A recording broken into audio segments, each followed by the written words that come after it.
Hello and welcome to No Prize Podcast. I am the Professor Bud Young, and that down there is Johnny the Machine Hughes, and that over there is Lucas. Jazz How hands. are you doing? Jazz fingers. I'm glad he waved his hands because I couldn't see with all that colour going on. It's like, whoa. Hey, Where's Wally? Where's Lucas? hey, the only way a brother could survive is you gotta freaking blend into your environment. You know what I mean? So just That explains me and my sunshine white skin, right? Right. Well, we're in the dog days of summer, and that is con season. And we have San Diego Comic-Con last month, and this month we had my absenteeism for the last episode because I was away at Terrificon down in Mohegan Sun in Connecticut, and we had a great time, my son and I, for 3 days that we were down there. I heard you were buying DC books. I heard. I did make it a point not to talk to anybody from DC the whole time I was there. I just walked by their tables and gave them dirty looks. Oh, jeez. But but I do have a couple of stories I kind of wanted to share with you because they were really fun.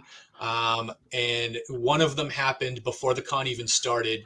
My son and I got to Mohegan Sun a couple of hours early. We had a couple of hours to kill, and my son just turned 21, so he wanted to have a beer with his old man. So I said, "All right, let's go in and have a drink." So we sat in the bar talking for about a half an hour, and who should come sit next to us at the bar but Garth Ennis and his editor.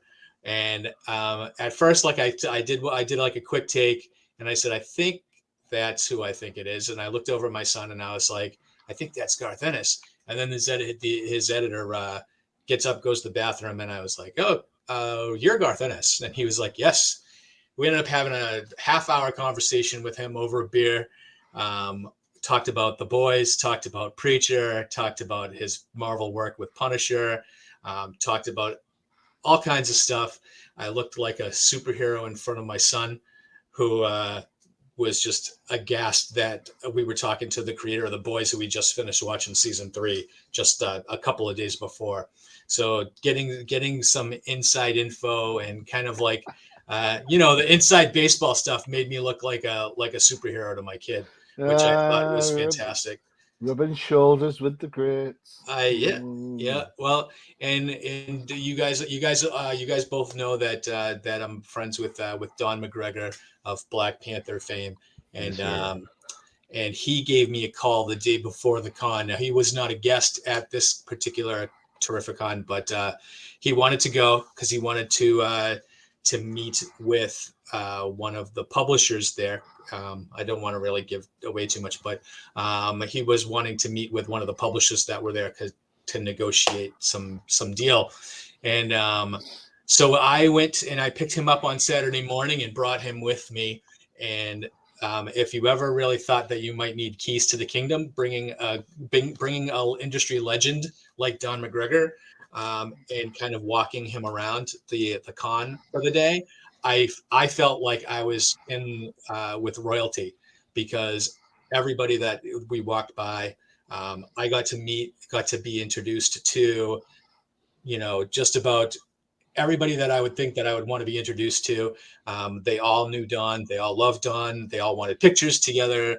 That we were stopped by random fans in the hallways.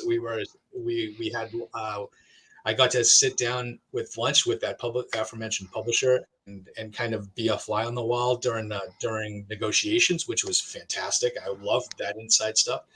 But I got to meet Terry Cavanaugh, Howard Mackey, Larry Hama, Jim Salicrup. I got to listen to many stories about certain other people that might have been at the con, like Jim Shooter.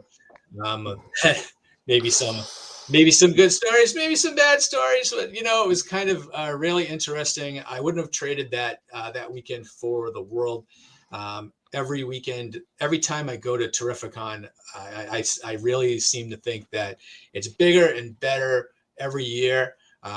The creators, the concentration of creators for this con, I think the only place to get more is at San Diego Comic Con, and this is the East Coast, right? So how many of us East Coasters are going to San Diego for this?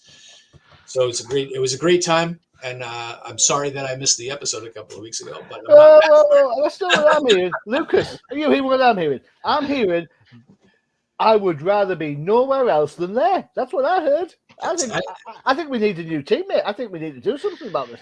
I think we put He this didn't report even out pick there. us up any shot glasses or the Yeah. T-shirts and none of that. Yeah. Not Professor. even a memento to say, "Hey, I was Yeah. thinking of you guys while Yeah. I was away." Yeah, So, let me to T-shirt to say I went to Terrificon and all I got you was this lousy T-shirt. No, Well, none of that.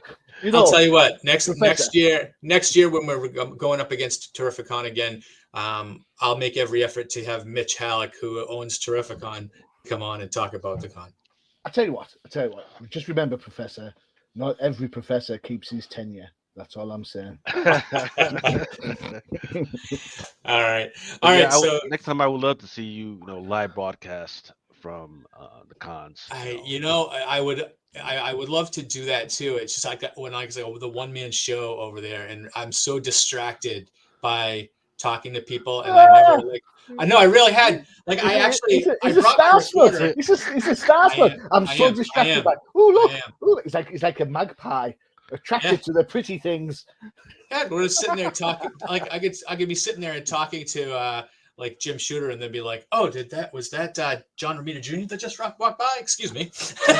Was that Joey Meter Jr. just blanked you as you walked by? Yes, it was. Yeah, okay, cool. Yeah, but keeping it along the con theme, the week right after was C2E2, right? That is probably like the third, no, yeah, probably like the third biggest con, well, fourth biggest con, and what people and retailers actually want to go to, right? Um, and it's really big because when it comes to speculator exclusives, C2E2 is definitely one that rocked out. There's like 30 different new freaking exclusives. Now, there was a big controversy, and we were literally like here, at Comic Crusaders, and you can go back and watch it on our Drunken Chat podcast from last week or like a couple of weeks ago. We were watching it live as it was going down. So there is a retailer out there. They're called Black Flag, and what they did was they had a few months ago they had their own retail exclusive, which was a facsimile of Ultimate Fallout 4, which is the first appearance of Miles Morales, right? So I guess I don't know whether Marvel is down bad and they need the money, but they've been actually letting a few of these go. But so a few months ago, boom, hey, go ahead, Black Flag, do this. Then during C2E2, apparently what they did was they did this acetate, right? So the acetate is basically where you go out, you go to the printer, and then you take that and you put that as the cover of the book. Well, um, what people started noticing is that the acetate was not actually done by the actual distributor. It looks like what Black Flag did is they just got the things and then they stapled it onto the already existing covers. They didn't take the staples out. They just stapled it right on there. So instead of two staples, some of these books have four, right? Hmm. And that's bad enough because people are already paying 50, $60 for this. Well, now with acetate covers, now they were charging $100 for these on con covers, right? And that's it. That's one thing. If you're a buyer, you don't know, you don't care. That's your business. That's fine. That's your business, right? You can freaking holler at them. You can holler at them later. The thing that really got people ticked off is that right now, for sale in several areas, there are 10.0s and 9.8s from CGC. So CGC is the one, that's the company that takes the books, looks at the quality of the book, make sure that there's no color spillage, there's nothing wrong with the book, there's no bends, breaks, or anything like that. Creases, Well, staple yeah, wear, all that sort of stuff. yeah, and that hey, they're supposed to make sure that the proper amount of staples are in there, that the staples aren't bent. You know, um, I can just imagine. Ooh, it's a 4 staple variant. Ooh, must get that. yeah. Hey. So yeah, so right now speculators are pissed, absolutely pissed right now because like once again, and in fact, Marvel has come out and says they did not authorize this variant. They did not authorize Black Flag to go ahead and put acetate on their freaking books. Um, so this is something that we're gonna keep an eye out on. Because look, it's one thing for Black Flag to mess up. And in fact, I think there was another Comic Con this weekend. I forget which one it was, and they had already bought it. They set it up, but nobody was actually at the table because they know that speculators are going to come at them all types of crazy right now. Right? That must be Boston Comic Con because this Boston Expo is this weekend. Yeah. But and once again, that's Black Flag. Once Black Flag buys those books, they can do whatever they want to do. But it's up to CGC to be the verifiers of whether something is good or not, and they are the holders of the database. So just keep an eye on that because if anything is going to be the beginning of the end for a company, this could be it right here. So, I mean, CGC, they only tell you whether or not the quality of the book is good, right? They don't tell you if it's a good story or anything like that. Let's just clarify that. Yes. Still, yeah. You can't read the story once you CGC it anyway, so. Yeah. I mean, Well, I mean, you can on digital. I don't think I've had this conversation before with 13th. I don't think I'd ever slab a comic. I don't think I'd ever do it. The damn thing's there to be read. And I think if your only intention is to sell it for a profit, then you CGC it. But if you ever want to enjoy the story and enjoy the art, then you would never do it. I hear what you're saying, Professor, but Yeah. I've flipped, and Lucas has probably done the same. I've flipped loads of comics that haven't been CGI'd, CCG'd or whatever. It's like it's just at my collection. I have put it on eBay, give it an honest appraisal. Mm-hmm. I put say things like, "Oh, I'm not a professional grader." However, there's no wear on the spine, there's no crease here. So yeah, I think that when you're, if you're serious about selling it, if you're thinking more about like, do I want $1,500 for this book or 15,000? I think it's kind of a no-brainer. But then you got to think, how much does it cost to get your book CCG'd in the first place? It's not 30, a free service. $35 or $60 if you want it like within a couple of weeks. Yeah, and so in that case, I do think that you kind of really have to know what you think the value of the book could bring before you decide that you want to CGC it, because what if it comes back worse than you think it is? Then you lose money on the deal, right? If you're paying, what is it, like 10% of the perceived value of the book? Right. So So if the book has any value on it, then they charge 10%. But on top of the 35. Yes. So if I come across an Action Comics #1, just as you would, and I get CCG, then I'll see whatever it is. Then I have to pay my $35 plus a percentage of the value of the comic book. Yes, sir. Yeah. So if it sells for $3 million, you gotta spend. It's like what, $300,000. Do I have to give them the $300,000 before I sell the book or after I sell the book? Well, that's a good question because I think it tops out at a certain amount. And then my other question would be this: therefore, if they're getting a percentage of the take, as it were, are they not themselves becoming a little bit? You worry about the jadedness of the whole deal because it's a conflict of interests. They want to grade the book at a higher grade, so they get more of the cheddar cheese. Yeah. Right. So is it really 9.8? So they can get an extra $100,000 off you, or I know it's $10,000 or $1,000 or whatever, or is it really just a 7.5? But they don't want to take the hit for 5,000 pounds or dollars or whatever. I I agree with find you. I find the whole concept absolutely bonkers. But Yep. Sounds like a bit of a conflict of interest going on there. Right. I mean, Well, see, hey, I might be wrong. I'm just a guy from the no, no, no, cheap no, seats. oh, no, So no. You're absolutely right. But so that's where it comes down to first to market, right? okay. So a book comes out, and you think that it's going to be hot, and you got it at $3.99. So you're going to push that book out, hoping that they'll grade it and get it back to you before the prices Hmm. get out crazy, right? But if you wait a year from then, when when the book skyrockets, then you're messed up. You're jacked, right? So you get your $3.99 out. You get it for $3.99. You spend $60 to get it returned as quickly as possible, and then you try and flip it for like 100, $200, right? That's what you try. Hmm. The problem is if you're absolutely wrong that this book is going to be hot and that people are going to actually, then you're out $60 Mm. because now you got a worthless book and you spent $60 to slap a book that nobody cares about. Yeah. So Apart from you. yeah, I mean, it's tough, right? Because I've got a bunch of books that should be slabbed. Um, like my favorite one that I've got waiting. I've got a couple of Rick and Morty's, and I've got the first appearance of the Swamp Thing, or is it the Man Thing? The House of Secrets joint. That'll Um, be Swamp Thing. something. yeah. Well, Um, you can't say that word, Professor. That's a DC book. Shh. No, yeah, I'll stick with my giant-sized man thing. Thank you very Yeah, much. yeah, that's what I've she said. yeah this ultimate Fallout 4, which is a $3,000 book. I've got that. It's not slabs.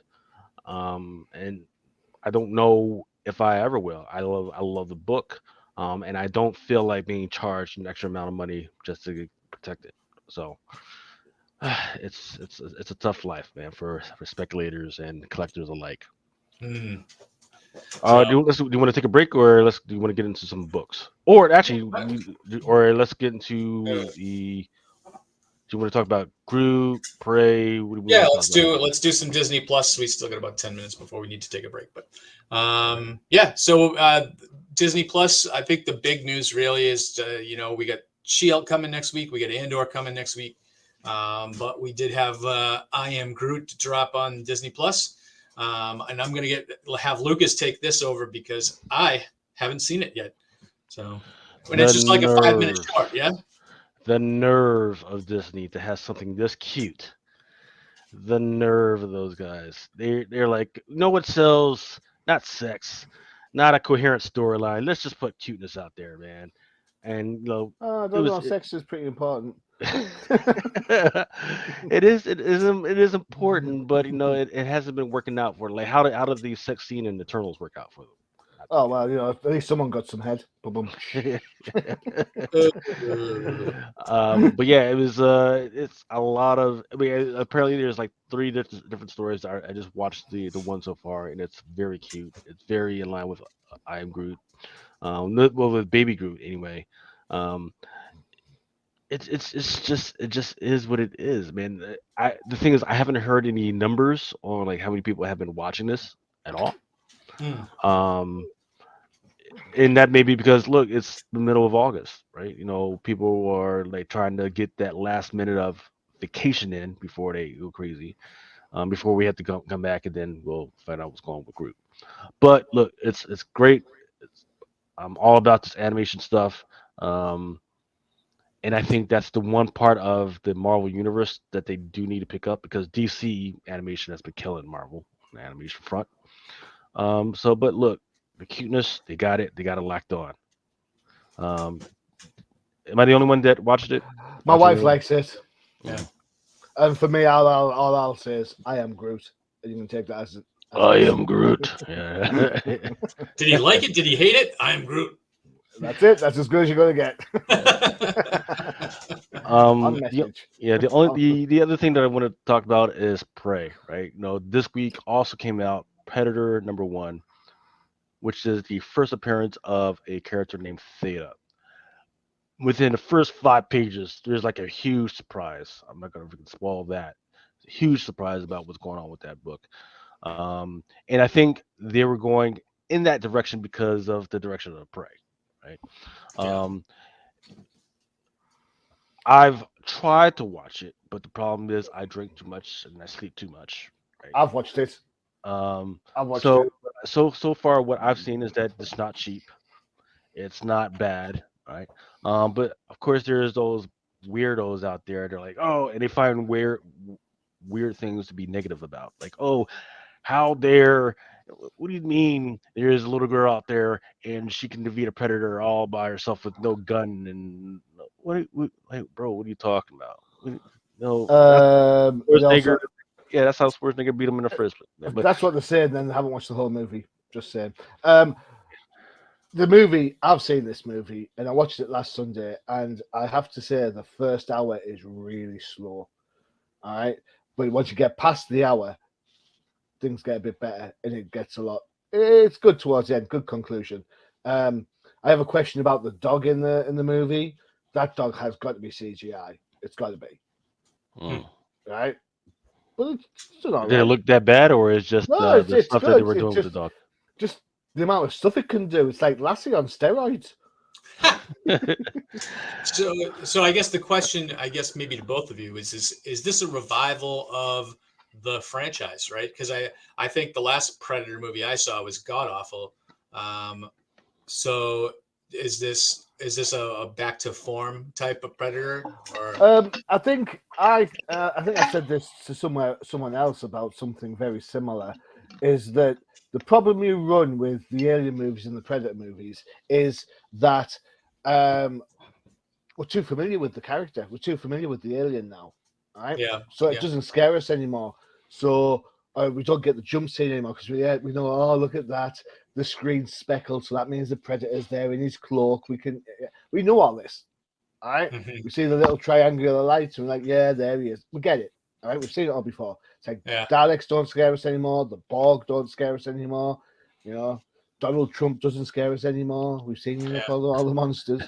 Um, but so that means that the film has to take a different road, as it were. So you've got to get invested in the idea of this yeah, this young girl trying to find a place in her tribe where she's not getting the recognition she thinks she deserves, or she's not as skilled as other people. And she clearly has got a sense of skills. She's not a Mary Sue by any shape, way, or form. She's absolutely gets her ass handed to her more times than enough. But there is something about her, some sense of desire to succeed. But when you look at the family that she's from, you can get that from that family. You know, it's not like she's just woke up and thought, "Oh, one day I'm going to be this great hunter, a new warlord of the tribe." Her brother is the current warlord of the tribe. You know what I'm saying? It's yeah, like it's a family affair. It's not like So she's bound to get that sort of inference and influence from the family. And that's going to countermand what the traditional role of a squaw would be in that type of environment. Um, it is worth a watch. If you can get past the first hour, as I said, it is worth a watch. There's a couple of bits where you think, oh, I know what's going, and they managed to turn the idea around so it's a little bit newer than you'd expect, especially if you've seen, the first Predator movie. But I think this is a clever take on an existing story, and you've got to watch the end credits for the hints and tips of what's coming next. I think a lot with this movie is particular, but also other movies, other franchises. You would think in the last 30 years, like even the horror franchises, like the Halloweens and Nightmare on Elm Streets. And this is kind of along those lines, right? The Predator and Alien, they're kind of horror type characters Mm. on the science fiction side.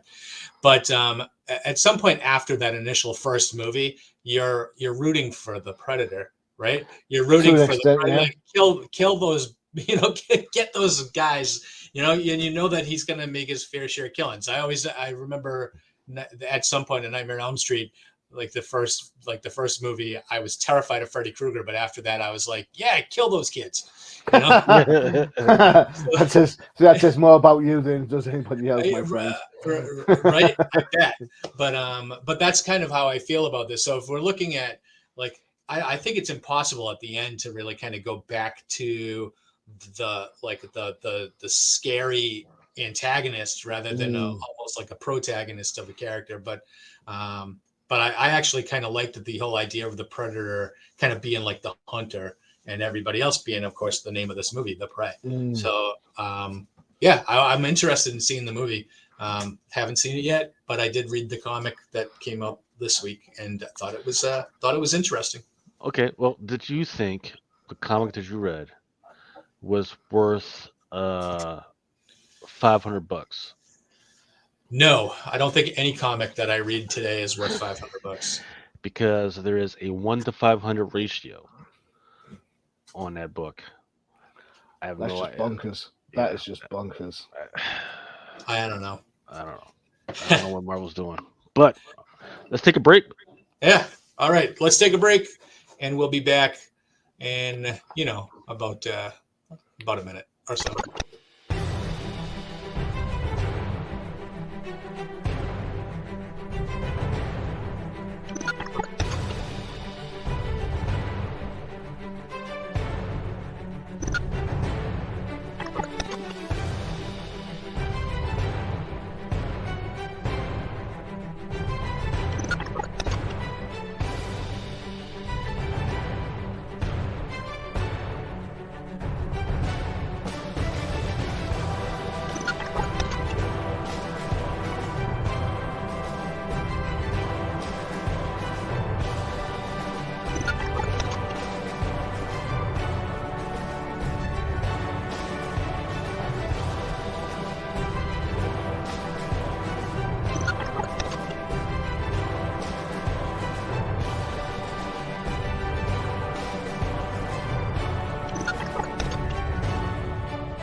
All right, make sure you check out our sister show, The Definitive Crusade. They come out on the opposite weeks that we are. So that's a good show, and Johnny's on that one too. I am. Who'd have thunk it? It's like I'm all over the place. Yeah. You read way more comics than I do. Well, do I read them or do I just look at the pretty pictures? Maybe. I read them. Go and check out the reviews on Comic Crusaders. There you go. In fact, what have I read recently? Is anything? I haven't had my Marvel reviews yet, so still waiting. Still waiting for my advances this weekend. So we'll see what happens. All right, so let's jump into a couple of comics that came out this week. We've really been loving Amazing Spider-Man. And Johnny, can you take us through this one? This is a bit of a return to form for those that were disappointed with the birthday issue. So we've got Zeb Wells as writer, John Romita Jr. as penciler again, Scott Hanna's back as inkers, Marcio Menez is colorist, and DC's Joe Caramanga is on letters. Let me just get my rant going on, and no credit for the letterer. Really? Joe Caramanga. Yeah. On the cover, right? On the cover, no credit. I don't get it, companies. Without the letters, people can't read the book. That's it. End of. Well, Give sometimes credit the where credit's letters, sometimes the letters inside the book are not worth the ink that we're using to print. But I think if he's the letterer, shouldn't he just put his own name on the book? If that's the case, then so should some of the art should be taken off the book as well, then, right? Because some of the art we look at book is there's a whole bunch of books that should not be printed. Period. Bear in mind. So, if you've been enjoying the Tombstone storyline, you may very well enjoy this new storyline. If, however, you think to yourself, having Spider-Man getting beat up by a bad guy who he normally thrashes is getting a little bit boring, well then, welcome to my camp. There's a nice little exchange between him and MJ and a little bit of dream sequence going on. But other than that, this is the Vulture going to town on Spider-Man. And you know what? I've just had 4 or 5 issues of that on bloody Tombstone. Surely to God, Zeb Wells has got more up his sleeve than starting an arc with Spider-Man getting his ass handed to him. Please tell me there's more to come. The art. I'm a big John Romita Jr. fan, so I love this. Although I will say, the Norman Osborn doesn't seem quite as threatening as he did in the past. You know what I'm saying? Right. Well, he I had think. a change of heart, didn't he? Well, I know, but in the first issue, he's there. Oh, was that Norman? So I don't know. It's just it just doesn't seem as big physically. Yeah. You know what I mean? He doesn't have the presence anymore. Um, I don't know. Could it be a big ruse to get Spidey in the new Spider suit? I don't know, but I think this idea now that any villain can just take Spider-Man to town. I don't know. Just can we try something a little bit different, please? So I think that the fact that that Spidey got his ass handed to him by Tombstone, and now here with the Vulture is kind of reflective of, I think, the confidence shattering he had at some point during the previous, I guess, the missing 6 months that we have here, that led to a lot of the Mary Jane and everything that situation. I kind of think that actually. That situation probably is affecting how he's superheroing right now. Well, how could that be? Because I mean, the last one, everybody loved him. They were at his birthday party, I and he even got to no, snub Felicia Hardy. So I mean, how do you mean? You know what I'm saying? I do know what you're saying. So and maybe I'm off base with it, but that's how I took with this reading was that maybe just he's not 100%. Maybe he's just not feeling it. Yeah. But the thing that I'm going to harp about this issue is, really, do we really need another variation of the Spider-Man costume? That's the thing that I'm sick about, because I'm already sick of all the derivatives in Marvel, because everything's a brand now. So Mhm. it's just, what can we do to just wring more profits out of these comic book characters? I know. Let's give him green eyes, and let's turn the spider symbol green, and have Norman give him this costume that, who knows what kind of powers it has. Maybe it shoots pumpkin bombs out of its butt. I don't know. So I'm at the point of not caring. Okay, he's got another suit he's going to wear for 3 issues before it's revealed that it's messing with his mind and turning him into a Green Goblin, or I don't know. But whatever. I am just like you, Johnny. I hope Zeb Wells has more up his sleeve than this. And I don't blow your whole wad on the 6 month gap that all of a sudden all this is different stuff, because that sucked us in, right? That sucked us in the first few issues. You had a bump in the road with the anniversary issue. I can forgive that, because that anniversary issue was probably on the calendar for like way before the storyline was even done. And if you notice, I mean, John Romita Jr. didn't even touch that story, so so that was just kind of a break, and then this is supposed to be the continuation of the storyline that started in the new series. And I hope that it has not gone off the rails so quickly, because I really was digging this book. Yeah, I agree wholehearted on that one. Yeah. Okay. Well, gents, all I can say, man, is just another Days of Our Lives in a Day of Spider-Man, man. Freaking, you got freaking the whole thing of Peter Parker dealing with Mary J, going on with some other dude, and then you've got the granddaughter of Adrian Toomes finding out the big secret that he's actually a freaking bad guy, man. Like, wait, we've been dealing with that storyline for like the last year. Why is that coming up again? For no reason. I can't believe they really did that. Like, and then, like you guys say, okay, we got this brand new costume. We just had a brand new costume.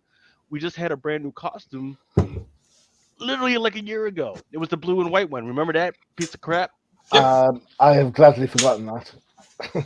Right? Purge. And then you've got and then you've got this costume, and there doesn't seem to be any type of new technology that goes along with it. Oh, I know what's coming. It's not a No. spoiler because they've already got the cover art out for it, but he's going to be able to ride the Hobgoblin's freaking jetpack thingy. All right. So what? So what? I didn't know you had to have a special suit on to wear that thing, apparently. But apparently you freaking do, and that's what this whole thing is. So how does that change or anything about Spider-Man? Is it going to become a bad guy now? Is it- well, I mean, look, now what would be interesting is because we forget that Beyond is still out there, Yeah. right? And Beyond has gave Peter Parker and Miles Morales a cease and desist from using the Spider-Man name. They cannot do any activities with that. Now, if that was going to be a part of that, where Norman Osborn goes up against, say, "Hey, Peter Parker, I'm going to help you go up against Beyond and take back your stuff." That would be interesting if you're a freaking business nerd, right?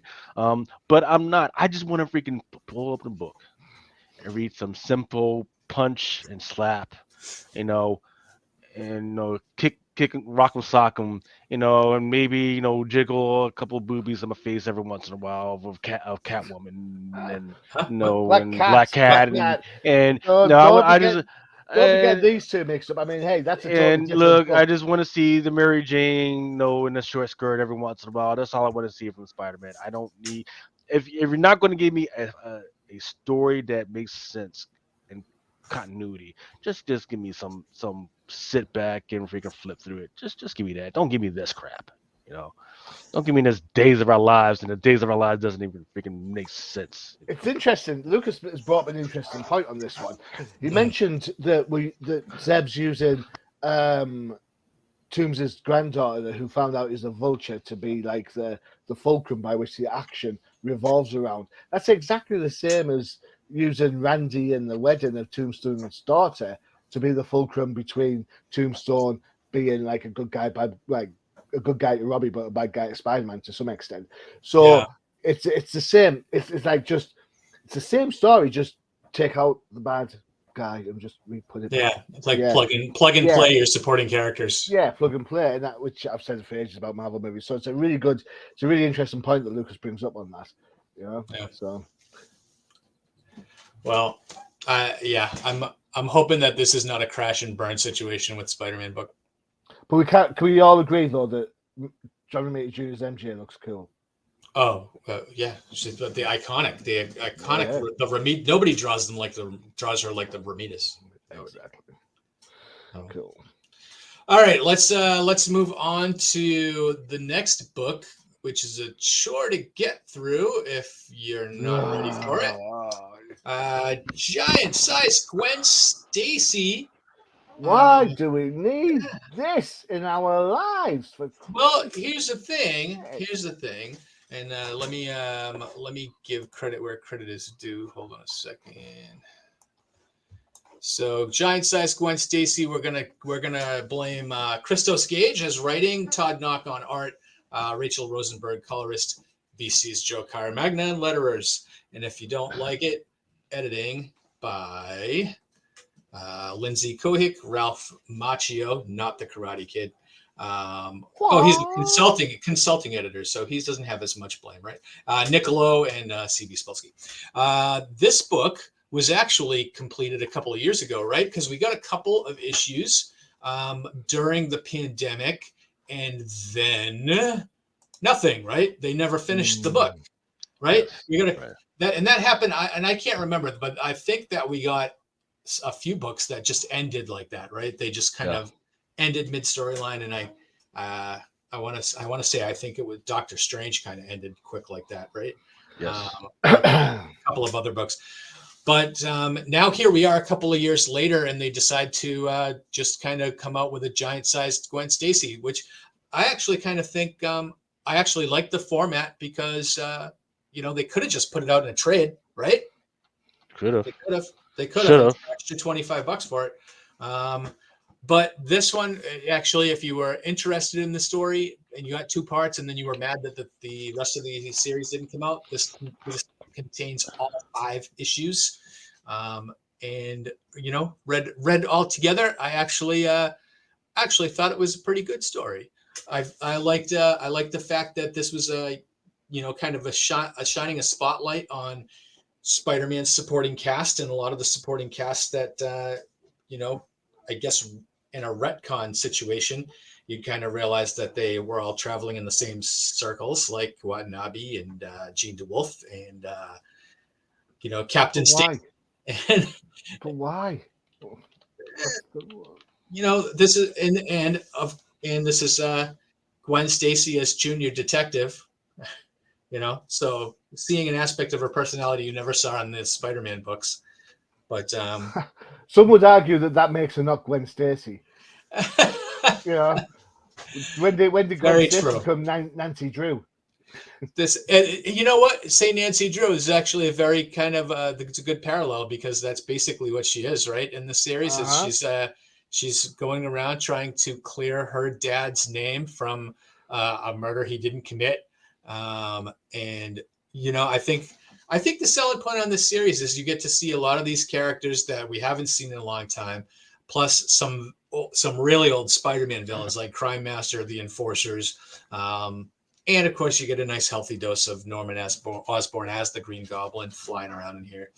I was a sucker, man. I loved this book, honestly. From beginning to end, I liked seeing all the different characters coming around. I liked Harry. I liked that they were all still in high school. I love if you kind of flipped around a little bit, you kind of see Peter Parker in the background, but he's never really in the book. I did kind of enjoy it, and it made me look at another facet of Gwen's personality or story or her relationship with her dad. And it was not a alternate universe Gwen. It was just a story of 616 Gwen before she entered the realm of the Spider-Man universe. So, Well, the main story was because towards the end of the book, for the great price of $9.99, you've got the Gwen Vengers. Oh, that's the Avengers. 2-page backup. But I mean, I think we've seen that in a book before. I think because I've seen that before. Was that in the original Gwen Stacy book? I have Because no I remember clue. seeing the art. I can't remember if it was in the original Gwen Stacy book. And here's the thing: You didn't I care. actually, well, not only that, I actually reviewed this 2 years ago on Crusaders. The first couple of issues, or Yep. I gave it rating as 2.5 out of 5. Art I gave 4, colours I gave 4. Overall, this book got 3 stars from me. And reading back my review, just as I'm hearing you talk, I don't think I've changed my mind.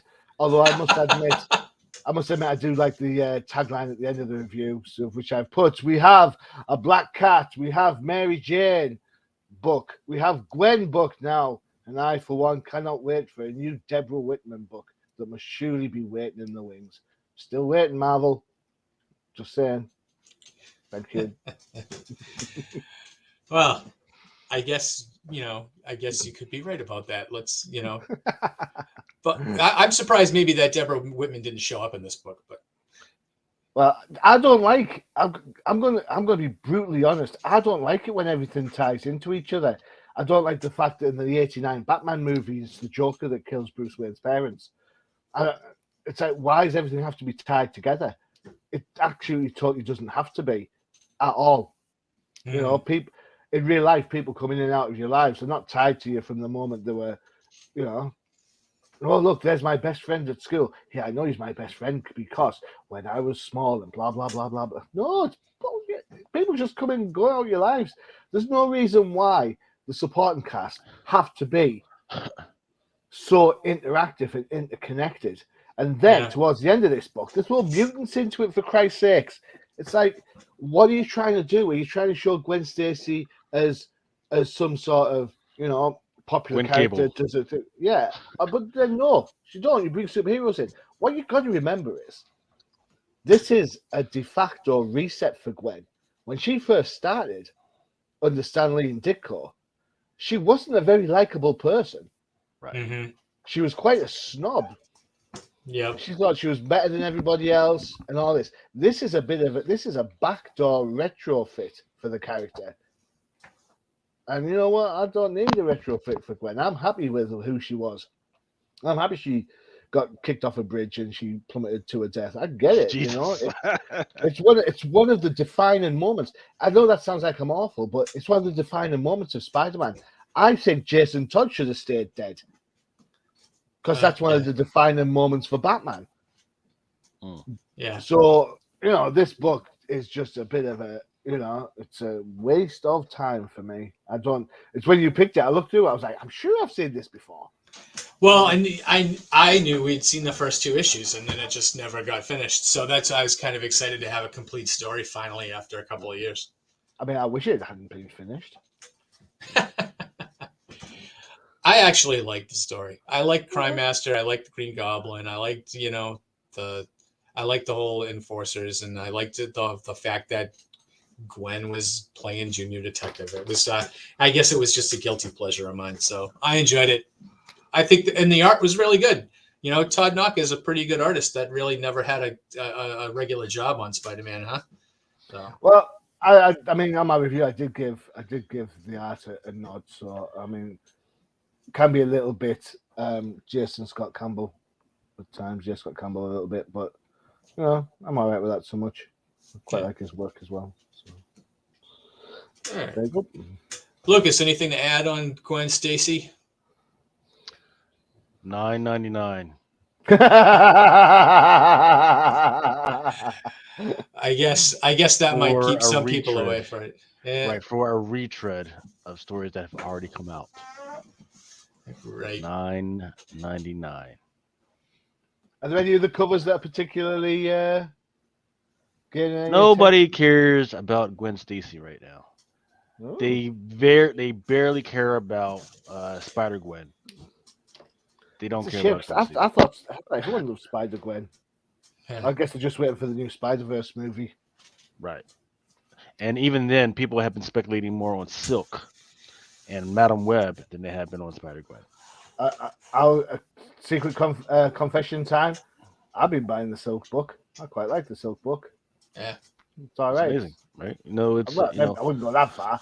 But, well, no, look. If you're trying to do diversity, go and you're going to have a diverse character. Actually, bring up some of her actual culture. Like they started out with talking about the Korean boogeyman or the Korean boogie witch. You know, that was a great start, right? Give her own little freaking story. You know, but don't freaking. I agree with you. So I know I don't do it that often, so I know it might come as a surprise. But yeah, I agree with you. Yeah. It's a fun little read. All right, let's jump into. We're going to talk about Predator, or did we already talk about Predator? I think we already talked about Predator. How about we knock off some FOC books and then it's a 2-minute warning time. Oh! All right, here we go. Actually, I do have some cornbread for y'all. Is that the flashbacks? Oh no, it's the 90s. Shopping for school supplies started. Now they've got it so that the kids' toys are right next to the school supplies. I wonder why that is, right? So it's like, oh, hey, there's some of the Edge of Spider-Verse toys, right? I checked it out, and sure enough, there's a 2099 toy there, right? So I thought, no, hey, this is something that people might want to check out, man. Freaking Amazing Spider-Man number 365. Of course, there are people who argue that this is not the first appearance because it's just a 5-page preview. You're wrong. If it's 5 pages, it's 5 pages, man, and it's a story, right? So once again, look, this is the first joint, right? Going forward in the future, I can't tell y'all stuff that's going on in the future. I will say it is interesting. Nobody's tracking this book. New Fantastic Four, which came out like a few months ago. Number 1. There's a couple of first appearances in that book. There was a 100 by Adams, but the one that was most popular was the one to the right, which was by Carrie Andrews. I'll tell you a little story about this book. Well, maybe not this book per se. The very first time I did a No Prize podcast with the professor many moons ago, there was a quiz. We did like a quiz section, and one of the questions was, "Can you name all the members of the new Fantastic Four?" And I think I got 3 out of 4. I think I forgot the Hulk. I was like Ghost Rider, Wolverine, Spider-Man. Who's the other one? So there you go. So I'm never buying this book just purely because it lost me a point on the quiz. Moon Knight keeps going on, and of course, it lost a lot of speculators because of how terrible Moon Knight the show was reviewed. But they're still going on inside the book. A lot of people still, those who read, still like Moon Knight the book. And inside of this one, which I believe was number 13, this one by E.M. Gist, it's still hot out there. It hasn't risen in price dramatically, but there are a couple of amazing or interesting villains that are in this freaking book. So keep an eye out for that one. All right. Stuff as far as Marvel stuff that's actually coming out. Amazing Spider-Man second print for this one. Some. Yeah, So I'm doing because I don't like Bagley. Sorry. Yeah. Oh yeah, Bagley. Yes, sir. The Amazing Spider-Man. I do like that one. That red cover one. That's by Gleason, who has been hot lately. Avengers X-Men Eternals Judgment Day. This one is the second print. Can't believe that got 2 prints. And then Axe Judgment Day number 4. There's a 1/100 Brooks version. That's the top left one. But I've been getting feedback. People do like that Captain America joint, which is by Witter. Yeah. And the women actually like the Zulu Cat variant, which is the one to the top. Rumor has it these are the only appearances of the Avengers in these stories are on the covers.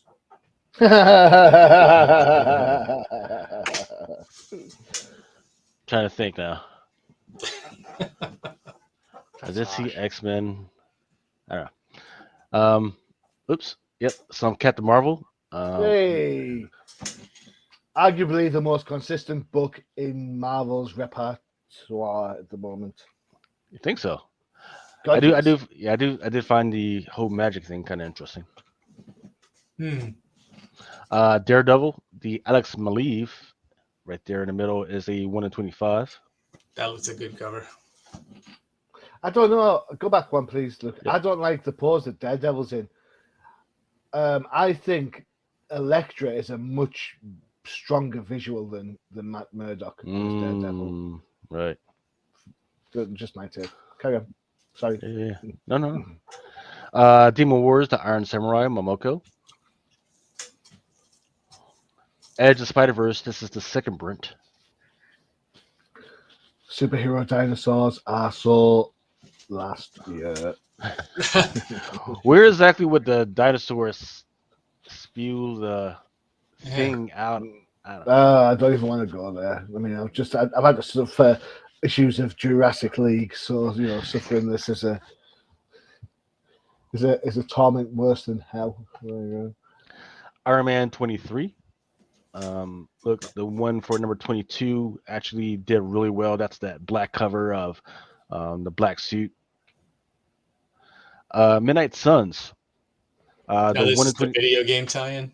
Yes, sir. 1/25. Eastman, that's the one second to the right. And then there's the game design variant, but the one that kind of has a nicer shine is that one to the far left, which is the David Nakayama. The one with the secularized magic again. Yeah. More magic, more magic. Moon Knight, second print. Miss Marvel and Venom. I have no idea why. Okay. Predator, number 2. And there is the character I was telling you guys about, Theta, who's on the cover right there. Shang-Chi and the Ten Rings, second print. That got a second print? Yeah. Wow. Again, I wonder how many copies did the first run print? 10, and they just went around the office. Don't you miss? I don't know. I know things have to change and everything to get new audience, but don't you miss like the rings being actually rings as opposed to bracelets? That's that's the one thing that I was kind of confused about, right? Because now these are 10 rings, but is Mandarin's 10 rings 10 separate things, a separate thing? They're the same things, aren't they? I don't know. I mean, I don't think so I mean, is because that's like saying, is there an infinity gauntlet and an infinity mitten? Are they the same thing? no, well, it's just because Mandarin's 10 rings all had different powers, right? Each ring had a separate ability, I, and then these just kind of look like ring toss rings, and they I act like don't that too. I don't know, man. I don't know. I have no idea. I like It's like a different power set. I like Shang-Chi when he was just Shang-Chi. Well, I mean, yeah, this all this additional stuff is just that's an example of the MCU messing with a character like a readily established character. yeah. So yeah. Spider-Punk. No. that book stinks. Sorry. Yeah. Even the paper that it's been printing out is way cheap and very terrible. Yeah, Yeah.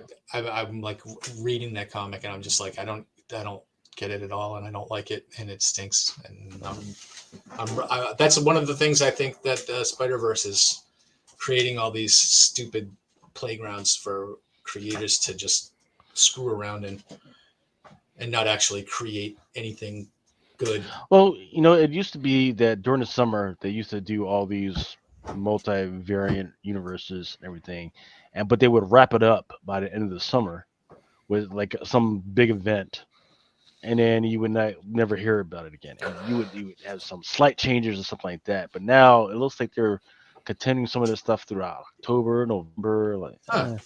Yeah, it's Spider-Gwen or Captain Carter or you name it. I mean, it's like it's other universe heroes and derivative crap, like what's actually happened in the 616. Who Yeah. knows? So, Star Wars Bounty Hunters number 27. actually, I like this book. The Star Wars Mandalorian. You can't deny the cuteness. The one to the far left. Oh, yeah. Venom number 10. X-Men 92. Is anyone reading that? I'm yes, and I'm sorry that I am. It's Is it better? Is it better than the regular X-Men book? yeah, because there's no Krakoa, but I mean, whatever. Stand by. I gotta hide this book before we get demonetized. Not this month. Actually, this is the last slide for FOC stuff right here. X-Men Red. The one to the far right is a Torrin Clark who has been hot on every other book other than X-Men. And then the one in the middle, it is a David Nakayama game variant. This is one of those, like, I feel like I've read the X-Men Red issues. I just don't remember what the heck is going on with them. I don't think anything changes. They're literally in a war with the Eternals, and I have no idea what the hell is going on.